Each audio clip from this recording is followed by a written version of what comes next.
এইখানে ইতিমধ্যে অনেক জাতীয় নেতৃবৃন্দের নাম আমাদের সঞ্চালক সত্তার পাটনি ঘোষণা করেছেন। আমি শুরুতে শ্রদ্ধাভরে স্মরণ করছি শহীদ রাষ্ট্রপতি জিয়া রহমানকে, যার স্বাধীনতার ঘোষণার মধ্য দিয়ে এই বাংলাদেশ নামক রাষ্ট্রটি আমরা উপহার পেয়েছি, আমরা প্রতিষ্ঠিত করতে সক্ষম হয়েছি। আমরা গর্ব করে বলি আমাদের নেতা শহীদ রাষ্ট্রপতি জিয়া রহমান, যিনি স্বাধীনতার ঘোষণা দিয়ে যুদ্ধ করে এই দেশকে স্বাধীন করেছে। সেই শহীদ রাষ্ট্রপতি জিয়া রহমানের 19 দফা কর্মসূচি বাস্তবায়নের মধ্য দিয়ে এই দেশের মানুষ একটি দুর্ভিক্ষ কবলিত বাংলাদেশ থেকে সমৃদ্ধশালী বাংলাদেশ করেছিল শহীদ রাষ্ট্রপতি জিয়া রহমান। প্রিয় ভাই, সেই 19 দফা থেকে আজকে কিন্তু 31 দফা আমাদের নেত্রী দেশনেত্রী বেগম খালেদা জিয়া 9 বছর স্বৈরাচারের বিরুদ্ধে আন্দোলন সংগ্রাম করে এই দেশের মানুষকে গণতন্ত্র দিয়েছেন, সংসদীয় গণতন্ত্র।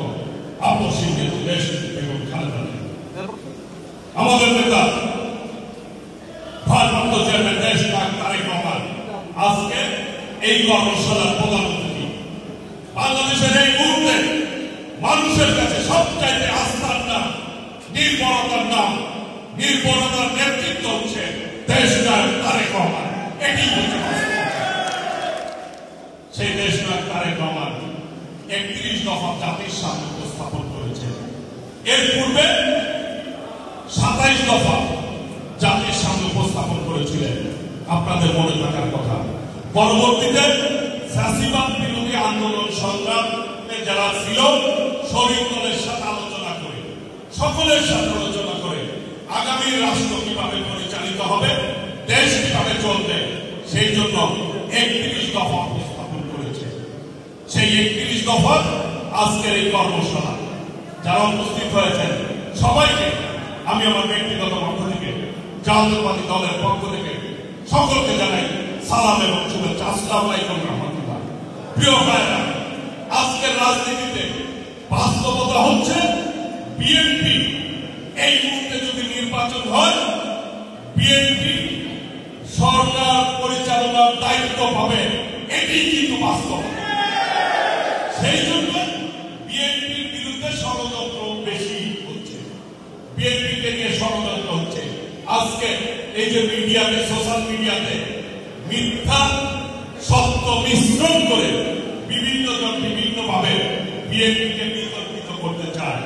যারা বিএনপিকে বিতর্কিত করতে চায়, যারা ষড়যন্ত্র করে, তারা প্রকারান্তে এই ফ্যাসিবাদের দোষর কিন্তু তারা মনে করে বিএনপি যদি জনপ্রিয়তা হারায় তাহলে নাকি তাদের সুযোগ আছে। একটি নতুন দল হয়েছে। আমি একজনকে জিজ্ঞাসা করেছিলাম একটি টকশোতে, আচ্ছা এই নতুন দলে তাদের উদ্দেশ্য কি এবং তাদের আইডিওলজি কি?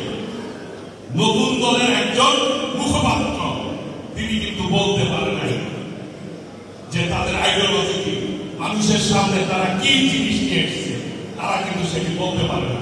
একটি দল গঠন করা প্রয়োজন, সেই অনুযায়ী গঠন করেছে এবং সর্বোচ্চ ইতিমধ্যে লুটপাটকারী দল হিসাবে পরিচিত।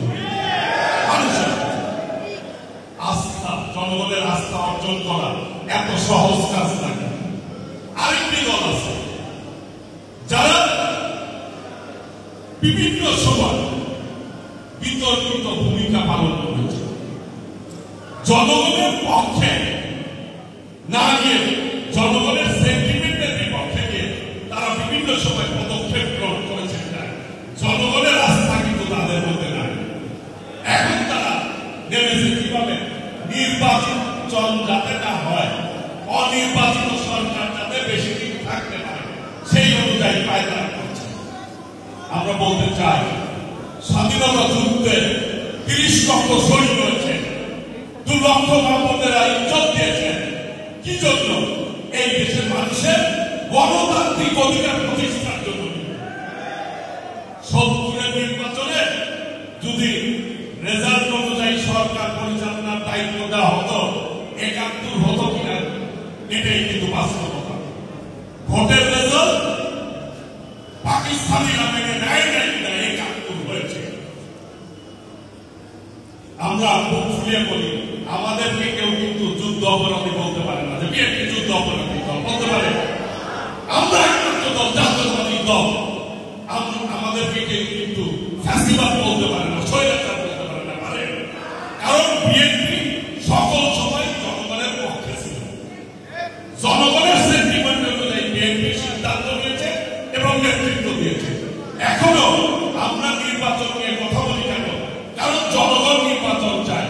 আপনারা যারা তৃণমূলে আছেন তারা ভালো বুঝতে পারবেন, জনগণ নির্বাচন চায় না। আপনারা ভোট দিতে চান না, আপনারা ভোট চান না। আপনারা এই দেশের জনগণ নির্বাচন চায়, সেই জন্য বিএনপি নির্বাচন চায়। কারণ জনগণ তার পছন্দ মতো সরকার চায়। সেই জন্যই আমাদের আগামী দিনে ঐক্যবদ্ধ হবে এই ৩১ দফা জাতির কাছে তৃণমূল পর্যায়ে আপনাদেরকে পৌঁছে দিতে হবে। ইনশাআল্লাহ আমরা মনে করি, বাংলাদেশের মানুষ মনে করে আগামী বাংলাদেশ হবে গণতন্ত্রের বাংলাদেশ। দেশটা তারেক রহমানের নেতৃত্বে বাংলাদেশ চলবে। সেই জন্য সকল ষড়যন্ত্র উপেক্ষা করে আমাদেরকে ঐক্যবদ্ধভাবে পথ চলতে হবে। এই আশা, এই প্রত্যয় ব্যক্ত করে সকলকে ধন্যবাদ জানিয়ে আমি আমার উদ্বোধনী বক্তব্য শেষ করছি। সেই সাথে এই কর্মশালার শুভ উদ্বোধন ঘোষণা করছি। সকলকে ধন্যবাদ। আসসালামু আলাইকুম ওয়া রাহমাতুল্লাহ। সবাই ভালো থাকবেন, সুস্থ থাকবেন, ঐক্যবদ্ধ থাকবেন। বাংলাদেশ জিন্দাবাদ। শহীদ রাষ্ট্রপতি জিয়াউর রহমান অমর হক।